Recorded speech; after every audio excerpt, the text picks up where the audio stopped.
Nós vamos iniciar então a nossa aula e hoje nós vamos falar sobre Cristo, o mediador. E aí você pode pensar, nossa, mas é algo muito básico, né? Não é não. É extremamente profundo, é um assunto que exige da gente muita atenção e é tão profundo que certamente a gente não vai conseguir falar muito hoje, né? Então eu vou focar em algumas coisas, até porque quando a gente fala da obra de Jesus Cristo, da vida e obra de Jesus, a gente tem assunto demais para falar. E para não ficar muito grande a aula, eu vou focar em algumas coisas, até porque nós temos uma matéria, uma área na parte da teologia que se chama Cristologia, que vai focar na obra e na vida de Jesus, e é profundo demais. Então nós temos assunto demais para falar aqui, e só que eu vou me ater a algumas coisas. Então nós temos uma estrutura de aula aqui, eu vou reduzir para... Só um instante. Nós temos a nossa estrutura de aula e nós vamos falar, basicamente, nós temos uma introdução, depois a gente vai falar sobre o caráter do mediador, o propósito da mediação, a obra da mediação e a mediação ao longo dos tempos. Tá? Nós temos essa estrutura aí para seguir, resumida aí nesse círculo que aparece para você agora. Então nós temos um foco maior no caráter do mediador. Eu vou focar em algumas coisas aqui, em duas especificamente, que é a natureza divina e humana de Jesus, as naturezas, né? Uma pessoa com duas naturezas, e eu vou focar também nos ofícios de Jesus, que é ele rei, sacerdote, profeta, sacerdote e rei. Nós vamos falar um pouco mais disso, por isso eu vou gastar um pouco mais de tempo no caráter do mediador. O propósito da mediação, a obra da mediação e a mediação ao longo dos tempos vai ser algo que a gente vai dar uma pincelada, vai passar mais rapidamente, ok? Então nós vamos para a nossa introdução. A nossa introdução tende a ser algo mais simples, então eu quero que você abra aí no texto de Atos, capítulo 4, versículo 12. Atos, capítulo 4, versículo 12, que diz assim: E não há salvação em nenhum outro, porque abaixo do céu não existe nenhum outro nome dado entre os homens, pelo qual importa que sejamos salvos. E não há salvação em nenhum outro, porque abaixo do céu não existe nenhum outro nome dado entre os homens, pelo qual importa que sejamos salvos. Então a obra de Jesus, a gente sabe que é essencial na vida do povo de Deus, na vida do crente, para a salvação. Não existe salvação em nenhum outro. Ele é o caminho, ele é a verdade, ele é a vida. Então a gente vai estudar um pouquinho dessa obra, estudar um pouquinho daquilo que Jesus fez e do fato de que só há salvação por meio de Jesus. A Confissão de Fé de Westminster, no início ali no capítulo 8, parágrafo 1, diz assim: aprove a Deus em seu eterno propósito escolher e ordenar o Senhor Jesus, seu Filho unigênito, para ser o mediador entre Deus e o homem. Então nós estamos estudando essa obra de mediação. O fato de que, para nos achegarmos a Deus, para nos religarmos a Deus, nós precisamos de Jesus. Sem Jesus, haveria então um abismo entre nós e o Senhor. E nós precisamos da obra de Jesus, nós precisamos da pessoa de Jesus para nos achegarmos a Deus. Então, eu respondi aí, basicamente, o que é essa obra. E tem um versículo que é importante ler, que é 1 Timóteo capítulo 2, versículo 5, que diz: porque há um só Deus e um só mediador entre Deus e os homens, Cristo Jesus, homem. Então, é um só. E aí eu reforço com João capítulo 14, versículo 6, que vai falar que Jesus é o caminho, a verdade e a vida. Textos básicos que nós conhecemos aí. Jesus é o caminho, Jesus é a verdade e Jesus é a vida. Não é possível ter outro mediador que não seja o próprio Cristo. Então, sem Jesus não há salvação. É basicamente isso que nós estamos estudando. Agora, lendo aqui um pouquinho para a gente entender melhor, os capítulos, as respostas das perguntas 36, 41 e 42, ali um pouquinho de cada. Nós vamos ler do nosso catecismo maior, tá? Diz assim: o único mediador do pacto da graça é o Senhor Jesus Cristo, que, sendo o eterno Filho de Deus, da mesma substância e igual ao Pai, na plenitude do tempo fez-se homem, e assim foi e continua a ser Deus e homem em duas naturezas perfeitas e distintas, e uma só pessoa para sempre. Aqui tem bastante conteúdo e nós vamos falar no decorrer um pouquinho sobre essas coisas aí. Nós temos o fato de que Jesus Cristo, sendo Deus, se fez homem, sendo Filho de Deus, veio a este mundo como homem e possuindo duas naturezas perfeitas e distintas em uma só pessoa. E aí nós temos o restante que diz: o nosso mediador foi chamado Jesus, porque foi acima de toda medida, ungido com o Espírito Santo, e assim separado e plenamente revestido com toda autoridade e poder, para exercer os ofícios de profeta, sacerdote e rei de sua igreja, tanto no estado de sua humilhação, como no de sua exaltação. E aí aqui a gente tem a outra ênfase que eu vou dar. Eu disse que a gente vai parar um pouquinho nessas duas coisas, tanto nas duas naturezas, duas naturezas como uma pessoa, né? E quanto no elemento dos ofícios de Jesus, que é profeta, sacerdote e rei, tá bom? Então nós vamos falar sobre essas coisas, e eu acredito que essas perguntas do Catecismo Maior nos ajudam bastante, elas resumem bem aquilo que nós queremos falar hoje.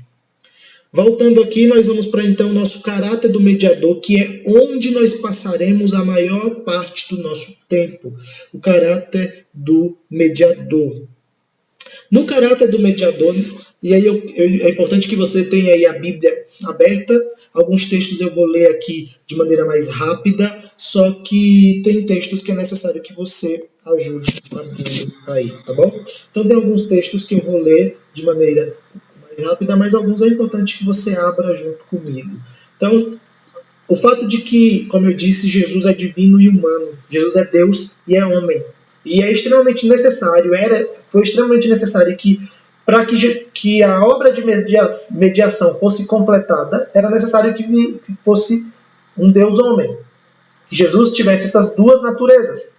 E para a gente entender um pouquinho melhor isso, eu vou precisar definir aqui o que é natureza e o que é pessoa. Então eu vou dar a definição mais técnica, uma definição um pouco mais técnica, e depois eu vou tentar explicar de maneira resumida.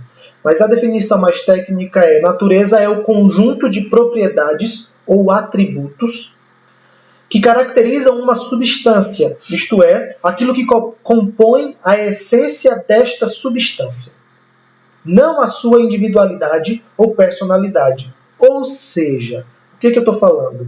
Que a natureza tem a ver com aquilo que pode ser tirado de você e ainda assim não mudaria a sua estrutura básica. Então vamos lá, eu posso pintar uma cadeira um exemplo aqui, eu posso pintar uma cadeira da cor que eu quiser e ela vai continuar sendo uma cadeira. Então a natureza se refere a estar ligado àquilo que pode ser retirado ou que pode ser mudado sem que faça com que você perca a ideia de a sua estrutura, que não muda a sua estrutura básica. Então aquilo que pode ser tirado, que não elimina ou que não muda a sua estrutura básica, que não faz com que você deixe de ser aquilo que você é. Agora a gente tem o conceito de pessoa. O conceito de pessoa, tecnicamente, refere-se à individualidade autoconsciente de um ser, isto é, uma substância conscientemente independente. Resumidamente, a gente está falando que pessoa tem a ver com as qualidades que fazem de você um ser totalmente único, distinto de todos os demais, inclusive dos seus semelhantes, e também responsável por suas ações. Então, qual é a ideia? Eu sou uma pessoa, você é outra pessoa, e a gente é diferente, tem as nossas individualidades, as nossas características aqui. Eu sou uma pessoa individual, autoconsciente. Então, é essa a ideia de pessoa. Então, nós temos Jesus Cristo com duas naturezas, sendo uma pessoa. Tendo entendido esse conceito, tendo entendido a ideia de Jesus como duas naturezas e uma pessoa, nós vamos ler então alguns textos que falam da necessidade dessas duas naturezas.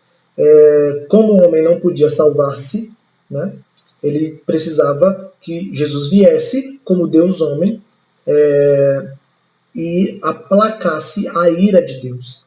E aí nós vamos ler alguns textos. Texto de Romanos capítulo 1, versículo 3 e 4 diz assim: com respeito ao seu filho, o qual, segundo a carne, veio da descendência de Davi e foi designado filho de Deus com poder, segundo o Espírito de santidade, pela ressurreição dos mortos, a saber, Jesus Cristo, nosso Senhor. Então nós temos aqui, segundo a carne, designado filho de Deus. Então as duas naturezas aí.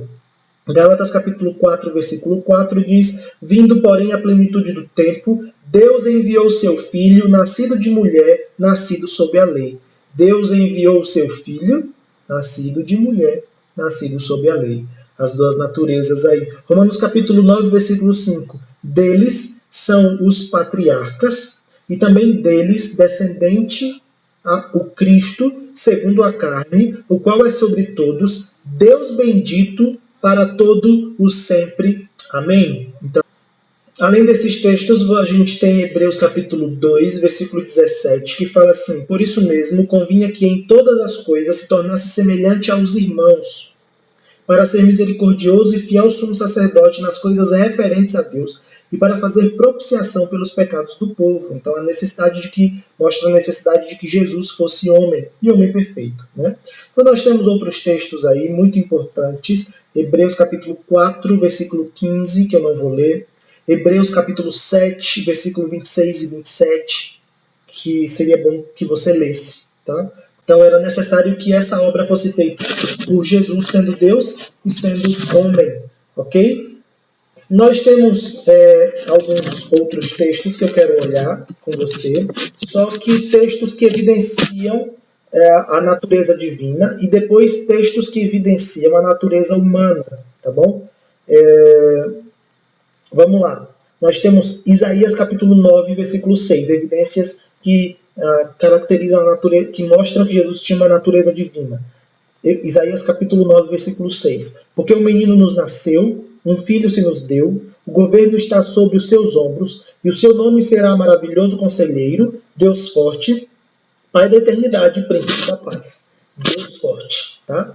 Miqueias capítulo 5, versículo 2. E tu, Belém Efrata, pequena demais para figurar como um grupo de milhares de Judá, de ti me sairá o que há de reinar em Israel, e cujas origens são desde os tempos antigos, desde os dias da eternidade. Isso aqui mostra claramente a divindade de Jesus. Você tem também, eu não vou ler agora, aí você tem Jeremias capítulo 23, versículos 5 e 6, você tem Isaías capítulo 6, versículos 1 e 2, você tem ali no Novo Testamento, que eu quero ler, Mateus capítulo 1, versículo 23, eis que a virgem conceberá e dará à luz um filho, e ele será chamado pelo nome de Emanuel, que quer dizer Deus conosco. Você tem Mateus capítulo 14, versículo 33, mas eu vou ler João capítulo 1, versículos 1, 14 e 18. Diz assim: no princípio era o Verbo, e o Verbo estava com Deus, e o Verbo era Deus. E o Verbo se fez carne, habitou entre nós, cheio de graça e de verdade. E vimos a sua glória, glória como do unigênito do Pai. Ninguém jamais viu a Deus, o Deus unigênito, que está no seio do Pai, é quem o revelou. João capítulo 5, versículo 18, você pode ler também. João capítulo 10, versículos 30 a 33. Eu estou citando os textos na esperança de que você abra os textos aí. João capítulo 17, versículo 3, que diz: e a vida eterna é esta, que te conheçam a ti, o único Deus verdadeiro, e a Jesus Cristo a quem enviaste. Você tem João 19:7, Colossenses 2:9, 2 Pedro 1:1, 1 João capítulo 5, versículo 20, Colossenses capítulo 1, versículo 15, que diz: este é a imagem do Deus invisível, o primogênito de toda a criação. Então nós temos vários textos, e aí você tem esses atributos sendo dados a Jesus, no que se refere à sua obra. Você encontra Jesus como Criador, como Salvador, sendo declarado na palavra de Deus como Criador, como Salvador, como sustentador. E aí eu vou continuar falando aqui, mas como Criador você tem Hebreus capítulo 1, versículo 12, Colossenses 1:16, João 1:3, tá? Como Salvador você tem Atos 4:12, como sustentador Hebreus capítulo 1, versículo 13, como perdoador você tem Mateus capítulo 2, versículo 5 a 7, como juiz você tem Atos capítulo 17, versículo 31, como Jesus tendo autoridade para ensinar, autoridade sobre a natureza e autoridade sobre entidades espirituais. E aí você tem esses textos, por exemplo, autoridade para ensinar. Você pode ler Mateus capítulo 7, versículo 28 e 29. Autoridade para ou sobre a natureza, você tem Lucas capítulo 8, versículo 25. E a autoridade sobre entidades espirituais, você tem Marcos capítulo 3, versículos 14 e 15. A Bíblia fala que Jesus é eterno, fala de sua eternidade, João capítulo 8, versículos 57 e 58. Você tem Jesus como autoexistente, então está lá em João capítulo 5, versículo 26. E você tem a imutabilidade de Jesus, citada em Hebreus capítulo 13, versículo 8. Você tem a onisciência, onipotência e onipresença. Onisciência em João 2:25, onipotência João 5:21 e onipresença Mateus capítulo 18, versículo 20 e capítulo 28, versículo 20. Então, é clara na Bíblia a natureza divina de Jesus, como também é muito clara a sua natureza humana. E para evidenciar isso, eu quero ler alguns textos contigo. Tá?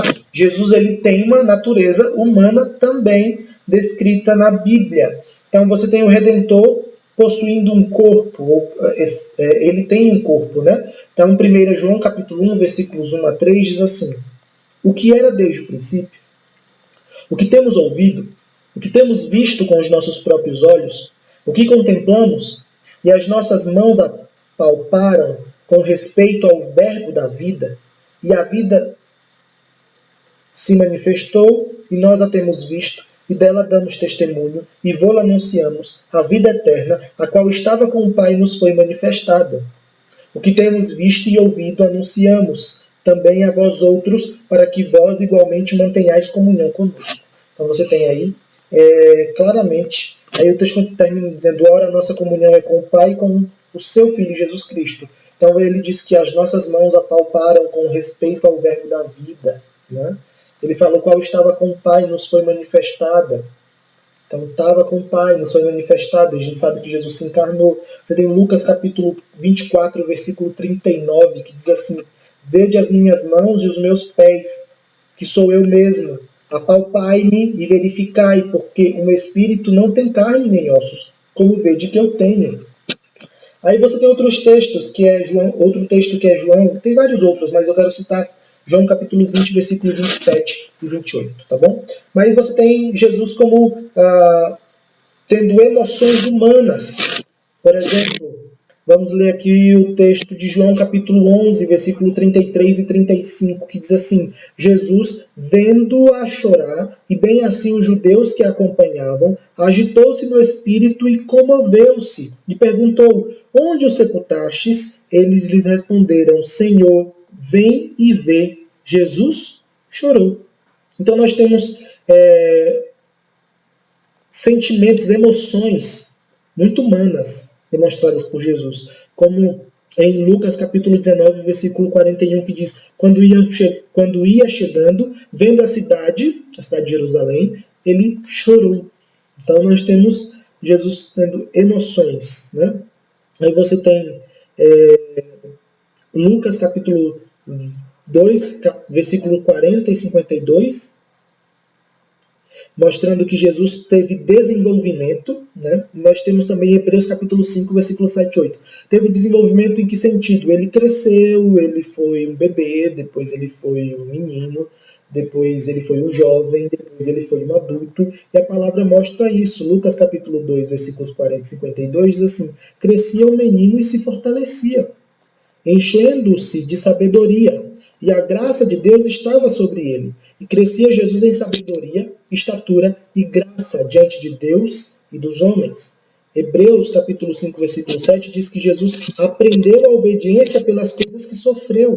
Então, você tem aí o desenvolvimento tanto fisicamente quanto de conhecimento e tudo mais. Então, Jesus aprendeu a obediência pelas coisas que sofreu. Jesus teve limitações trazidas pela natureza humana, né? Limitações que foram trazidas por conta da natureza. Jesus estava em apenas um lugar. Eu digo, quando Jesus estava em Jerusalém, estava em Jerusalém. Quando estava em outras cidades, ele ia para outra cidade e estava naquela cidade. Quando estava em vilarejos, era ali que ele estava. Então, limitações trazidas por conta da natureza humana. Então, nós temos essas ênfases na palavra do Senhor. O fato é que a Bíblia deixa muito claro para nós que Jesus tinha duas naturezas, a natureza divina e a natureza humana, mas ele era uma pessoa apenas. Então nós temos essa grande ênfase que eu quero dar. Óbvio que poderia ser só uma aula inteira só sobre isso. Então você tem a outra ênfase que eu quero dar, que é no fato de que Jesus possuía 3 ofícios: o ofício de profeta, o ofício de sacerdote e o ofício de rei. Tá bom? E para a estrutura dos ofícios, é importante você entender aqui como que eu vou falar, que é basicamente Jesus era profeta, sacerdote e rei. Jesus possuía os 3 ofícios. E na questão do sacerdote, no ofício de sacerdote, nós aí dividimos em 2 partes, que Jesus intercedia e ele teve sua obra de intercessão e sua obra de expiação. E quando a gente vai falar de expiação, a gente tem que citar pelo menos 5 características importantes, que é a ideia do sacrifício, da propiciação, da reconciliação, da redenção e da destruição. Eu diria que teria que ser uma aula mais só sobre isso, mas eu quero pincelar um pouquinho aqui. Nós temos os 3 ofícios do Redentor, e Jesus possuía esses 3 ofícios de maneira simultânea, não sequencial, de maneira simultânea, ou seja, ao mesmo tempo ele era profeta, sacerdote e rei. Ele possuía os 3 ofícios. Então, ofício é o título concedido a um ser humano para exercer mediadora e representativamente uma função divina. No que se refere aos ofícios, é importante dizer que, dependendo do ofício que tu está falando, tem uma aplicação diferente à questão da representatividade. Por exemplo, quando você pensa no ofício profético, a ideia é de que Jesus, o Redentor, está agindo como representante de Deus junto aos homens. Então ele traz a mensagem do Senhor e ele é a própria mensagem, né? Quando você pensa no ofício real, você também coloca que a ideia do Redentor como representante de Deus junto aos homens. Ou seja, ele é rei, né? Ele está atuando como governador e juiz. E no que se refere ao ofício sacerdotal, aí você tem uma diferença, que é o Redentor agindo como representante dos homens junto a Deus. Então, sendo intercessor e expiador. Então, representante dos homens junto a Deus. Então, ele como mediador. Por isso que é a obra de mediação. Em alguns momentos ele está sendo representante de Deus junto aos homens, e em alguns momentos ele está sendo representante dos homens junto a Deus. O fato é que ele faz essa obra de mediação, e isso é muito claro nos ofícios. E aí você tem, na palavra de Deus, homens que foram profetas, homens que foram sacerdotes, homens que foram reis. E Jesus une as 3 coisas. Jesus era, ao mesmo tempo, profeta, sacerdote e rei. Todos os 3 ofícios do Redentor são, então, temporais. Ou seja, executado a partir de um determinado momento da história. Jesus sempre teve as funções, Jesus, no que se refere à ideia de função, Jesus sempre foi profeta, sacerdote e rei. Ele é rei desde sempre, desde antes de vir a esse mundo. Mas no que se refere ao ofício, a ideia de representante dos homens junto a Deus, o exercício do ofício, Jesus começa com a sua encarnação, na sua encarnação. Então, a ideia de ser representante junto a Deus, representante dos homens junto a Deus, isso tem um início, e esse início se dá por conta da encarnação. De maneira mais direta, nós podemos dizer que esses ofícios começaram a ser realmente executados por Jesus quando ele começou o seu ministério terreno. Então, Jesus começou, quando ele começa o ministério terreno, você tem uma ênfase e uma atuação realmente significativa no que se refere a ele como profeta, sacerdote e rei. Então, esses ofícios, eles são temporais, eles têm um começo, tá bom? E também temporários, ou seja, serão concluídos na consumação dos séculos. Então, eles são temporais, começaram em um momento da história, e eles são temporários, um momento vai acabar, ou não vai ser necessário mais. Quando todas as coisas forem consumadas, na consumação dos séculos, você tem esses ofícios sendo encerrados, né? Isso significa que o Redentor continuará por toda a eternidade possuindo o título desses ofícios, ele continuará tendo o título, continuará sendo profeta, continuará sendo sacerdote, continuará sendo rei, mas não realizará, pelo menos da mesma maneira, as funções executadas por tais ofícios quando forem instaurados os novos céus e a nova terra. Então, lá não haverá mais a necessidade de ofícios intermediadores entre Deus e os homens. Nós vamos estar no céu com o Senhor, vivendo a eternidade. Não vai precisar mais de uma atuação intermediatória, não sei se existe essa palavra, entre nós e Deus, né? Então Jesus vai continuar tendo o título de profeta, sacerdote e rei, mas essa representatividade, no que se refere à atuação dos ofícios, não será mais necessária. Para nós entendermos melhor essa questão dos ofícios, nós temos então vamos ler então alguns textos bíblicos. Primeiro, a ideia de Jesus como profeta, o ofício profético. No ofício profético, você tem Jesus então sendo nosso representante diante de Deus, sendo mensageiro de Deus para nós, ou conosco, trazendo a mensagem do Senhor.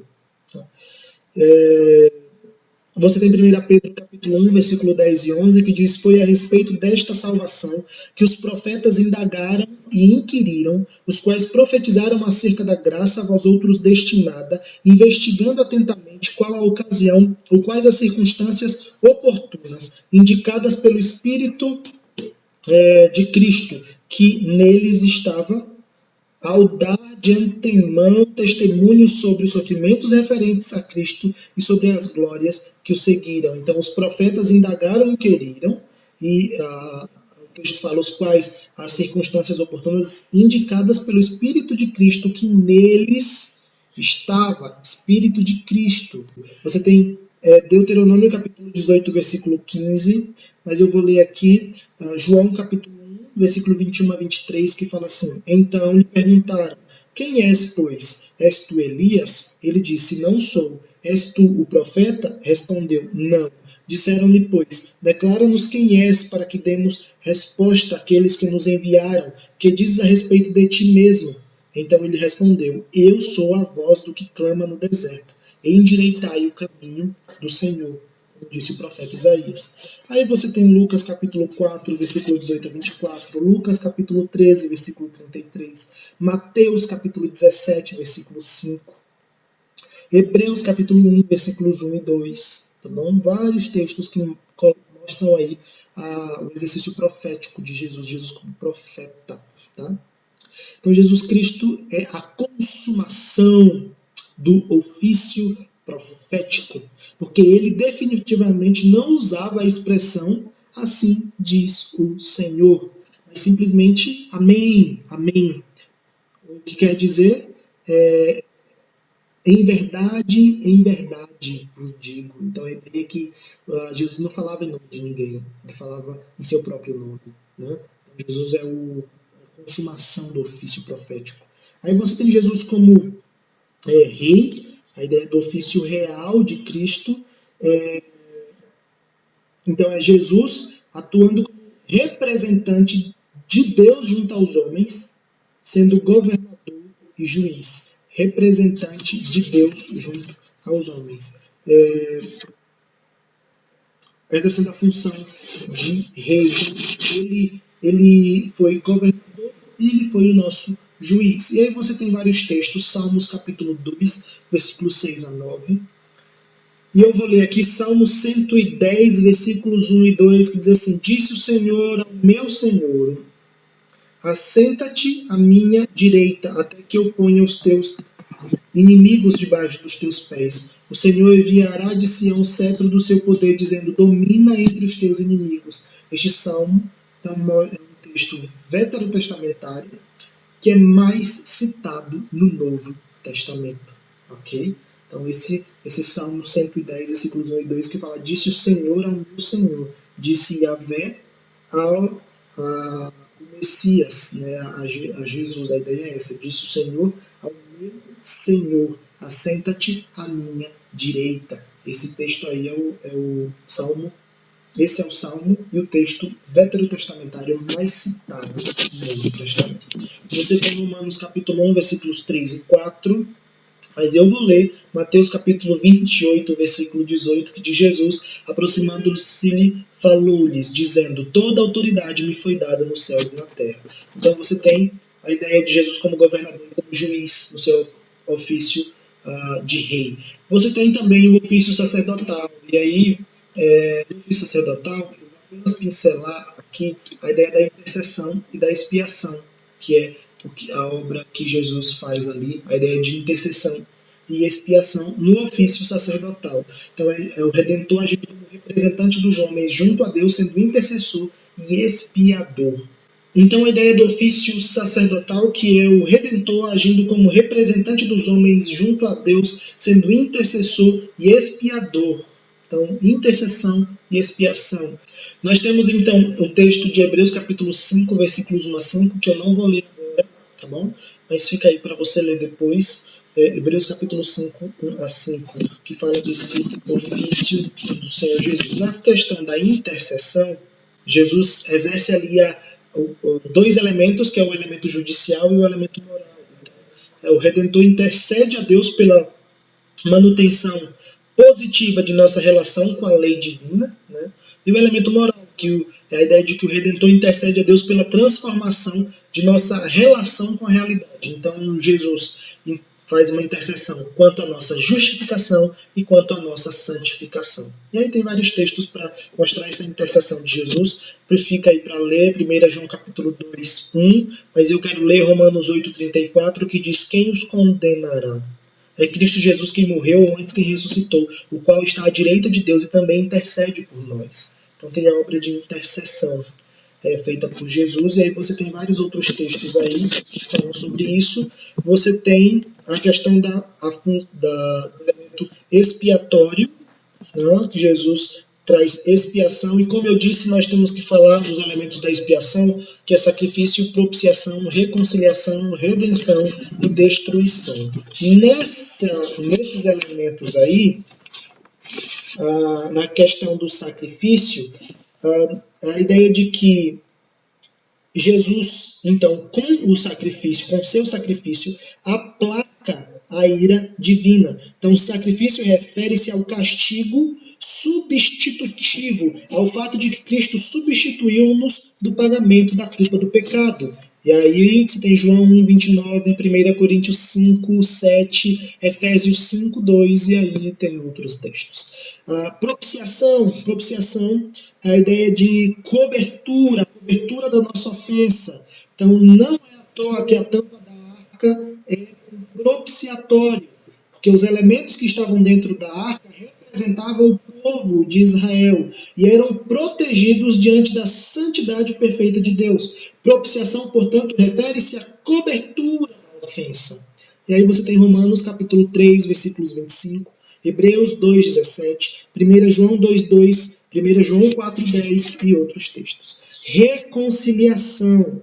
Reconciliação refere-se à restauração do relacionamento entre Deus e a humanidade. Então, ele está diretamente ligado à questão da inimizade. Então, nós temos uma reconciliação, uma restauração do nosso relacionamento com Deus. E aí você tem Mateus, capítulo 5, 23 a 25, Romanos, capítulo 5, versículos 10 a 11, 2 Coríntios, capítulo 5, versículo 18 a 20, Colossenses, capítulo 1, versículo 19 a 22, Efésios, capítulo 2, versículo 14. Você tem a redenção. A redenção refere-se à satisfação comercial da dívida que pendia contra a humanidade. A raça humana, por causa do pecado, necessitava quitar a dívida que devia contra o seu Criador. Então Jesus, por meio de sua expiação, pagou o preço dos seus eleitos. Então você tem a redenção, que é a ideia de pagar o preço, né? Pagar a nossa dívida. 1 Pedro capítulo 1, versículo 18 e 19, Tito capítulo 2, versículo 14, 1 Coríntios 6, 20, Colossenses capítulo 2, 14. E a destruição. A destruição refere-se ao julgamento do mal. Ao julgamento do mal. Deus em Cristo estava vencendo as hostes malignas, humilhando-as e subjugando-as. O Redentor venceu o maligno e o amarrou, aprisionando-o até o dia do julgamento.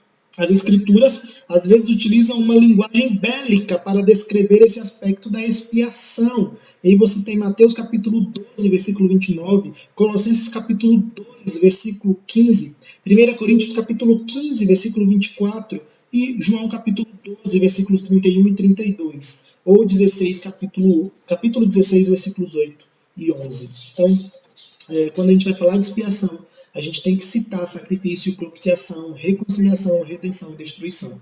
E como você observa aí nossa estrutura aí, está aparecendo para você, você tem isso tudo dentro do ofício sacerdotal de Jesus. Então, por isso que eu fiz esse esquema, para você entender que existe o elemento profético, o ofício profético, o ofício sacerdotal e o ofício de Jesus como rei, profeta, sacerdote e rei. E dentro do sacerdócio você tem a intercessão e a expiação. Dentro da expiação você tem sacrifício, propiciação, reconciliação, redenção e destruição. É muita coisa para a gente estudar, eu só pincelei aqui. É bastante coisa para nós vermos. Então, a ideia é que nós temos uma obra gigantesca feita por Jesus. E eu quero, para finalizar nosso restante de aula, é impossível falar sobre tudo, ficaria gigantesco, mas ainda assim, eu quero pelo menos trazer para você um pouco mais de curiosidade sobre o restante da aula. Então eu vou basicamente citar aqui os temas e mostrar para você que tem muita coisa para estudar sobre a obra de Jesus. Você tem só nessa parte aí, você tem Jesus como cabeça da igreja, Jesus como juiz do mundo, Jesus como o único mediador, e Jesus como aquele que tem todo o poder. Minha orientação é que você pegue os textos bíblicos que estão descritos aí e leia cada um deles. Tá bom? Estude mesmo, tire um tempo, passe a semana estudando sobre esse assunto. Então você tem Jesus como cabeça da igreja, né? Tá aí, faz parte da sua obra mediatória. Você tem como juiz do mundo, e a gente até falou um pouquinho disso.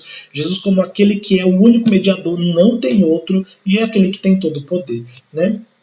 Isso tudo está aí dentro do caráter do mediador.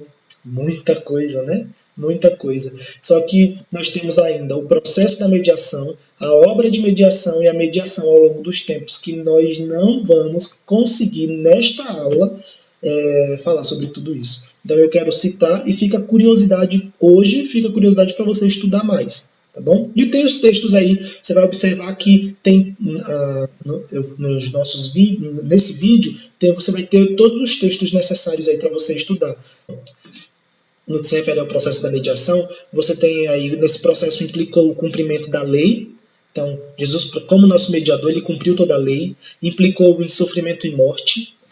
Faz parte do processo, ele precisou sofrer e morrer, faz parte do processo a vitória sobre a morte, né, o processo da mediação, faz parte, continua por meio da obra intercessória, Lembra que a gente falou aqui, por isso que eu enfatizei dentro da expiação a questão da intercessão, porque é extremamente importante na obra de mediação de Jesus, e se consumará no juízo final. Haverá o dia em que Jesus voltará para buscar os seus e consumará todas as coisas. Então, isso aí faz parte do processo. Fica a dica, estude mais um pouquinho sobre isso. Depois do processo da mediação, nós temos a obra de mediação, e dentro da obra de mediação, você tem essa estruturazinha aí que vai aparecer para você. Dentro dessa estrutura, eu vou diminuir minha tela aqui para você enxergar.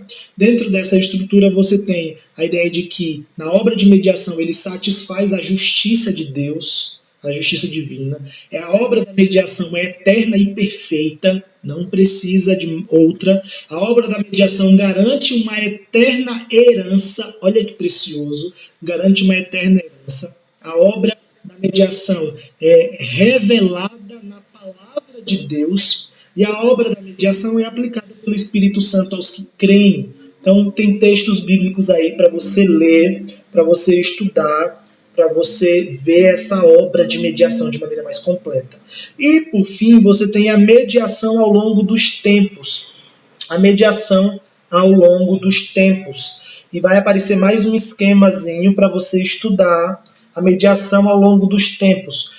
Sua virtude, eficácia e benefícios, desde o princípio, foram comunicados aos eleitos por meio de promessas, tipos e sacrifícios. Olha que legal. Então, a eficácia, a virtude, os benefícios, desde o princípio, foram comunicados aos eleitos por meio de promessas. Jesus fez promessas, tipos. Olha, o Antigo Testamento está cheio de tipos e sacrifícios. Tá bom? Então, essas foram maneiras como Deus determinou para mostrar ali a virtude, eficácia e benefícios da obra de mediação. Nós temos o mediador, é o cordeiro morto desde a fundação do mundo, sendo o mesmo ontem, hoje e para sempre, desde a fundação do mundo. Jesus é o mediador, é o cordeiro morto. Então nós temos Hebreus capítulo 13, 1 Pedro, tem textos aí que eu coloquei, eu não vou citar porque está escrito. Esses textos aí servem para você estudar um pouquinho mais sobre a mediação ao longo dos tempos. E por fim, para finalizar mesmo, você tem os exercícios. Os exercícios, eles estão aqui no nosso cantinho. Os exercícios para responder e enviar para mim, por favor. Tá aí os exercícios. Nós temos 5 perguntinhas que você vai responder e enviar para mim. O que aprendemos sobre o mediador, que é Cristo, como se dá o processo de mediação, você tem aí na nossa aula, como é caracterizada a obra mediatória de Cristo e de que maneira é aplicada ao crente. A 4, no Antigo Testamento, como se dava a mediação de Cristo. E a 5ª, a eficácia da obra mediatória de Cristo se prende a determinada época. Então você vai precisar aí responder e me enviar, tá bom? Essas perguntas são sempre retiradas ali do livro que tem sido um dos livros que tem servido de base para nós, que é Estudos Bíblicos Doutrinários, do Justo Gonzalez, tá bom? Que Deus abençoe, espero que tenha ajudado. Como eu disse, não é uma aula, em hipótese alguma, que traz todas as coisas que a gente vai falar exaustivamente. Isso aqui tem assunto demais, mas pelo menos você conseguiu ser introduzido ao assunto. Você conseguiu ser introduzido de uma maneira que te faça estudar mais. E tem textos bíblicos aí para você ler à vontade, tá bom? Deus abençoe, tenha um ótimo dia.